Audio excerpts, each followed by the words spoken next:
Hello, everyone, and welcome to Mountain Lake Journal. I'm Tom Halleck. New York Governor Kathy Hochul delivered her State of the State address this week, outlining and highlighting her legislative agenda for 2024.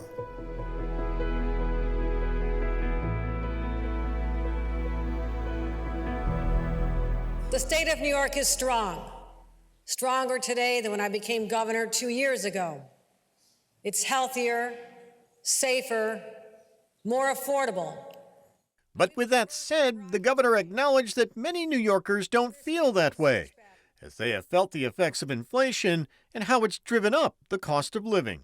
Inflation is down 9.1% to 3.1% over the last 18 months.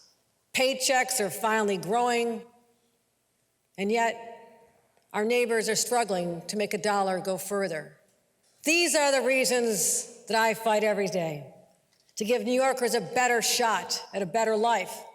And since taking office, I've worked with this legislature to create more than 600,000 jobs and reduce unemployment from 7.4% to 4%. Hochul offered up several proposals aimed at improving the day-to-day lives of New Yorkers, fighting crime, including new steps to combat domestic violence, consumer protections to crack down on predatory loans, limits on medical bills for lower-income families, and co-pays on insulin. And the governor wants to expand mental health services in communities and schools across the state. Make no mistake, this is the defining challenge of our time. And we boosted funding by $1 billion last year alone. Now here's what this allows us to do. Target hundreds of millions of dollars toward outpatient, community-based services, create more than 3,500 housing units for people suffering from mental illness, increase inpatient psychiatric beds by 1,000, and initiate sweeping measures to help our children, including millions for suicide prevention. When schools closed during the pandemic, kids turned to social media to stay connected with friends and family. But a darkness lives on those platforms. Content often promotes themes of sadness, alienation, even suicide.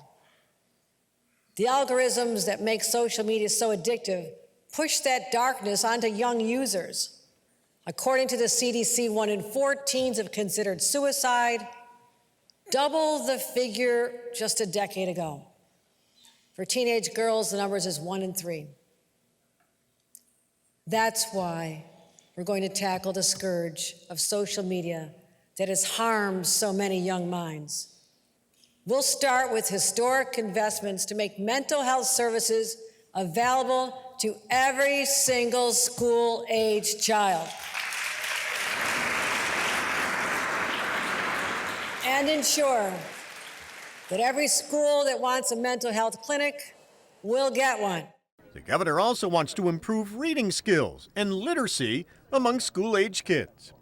And the governor is also relaunching a scaled-back version of her housing plan from last year to address the shortage of affordable housing across the state.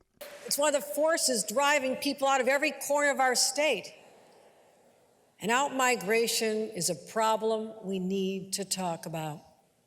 For 50 years, we've been hemorrhaging families who no longer can raise their children in the same communities where they were born.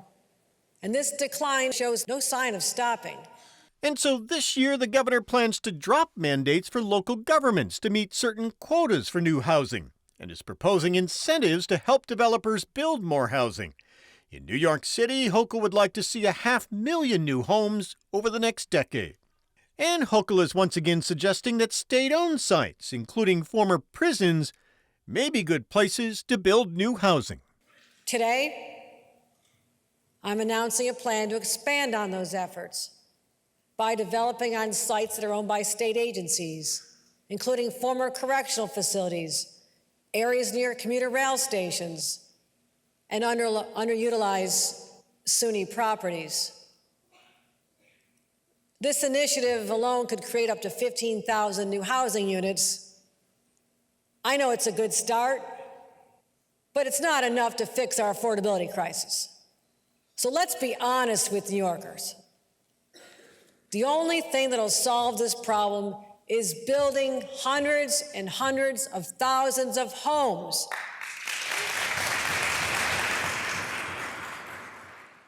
Governor Hochul did leave out of her address one of the major issues facing New York right now, the tens of thousands of migrants arriving from Texas and Florida that New York City has been dealing with. She may touch more on that, though, and the multi-billion-dollar deficit facing the state in her budget address coming up next week.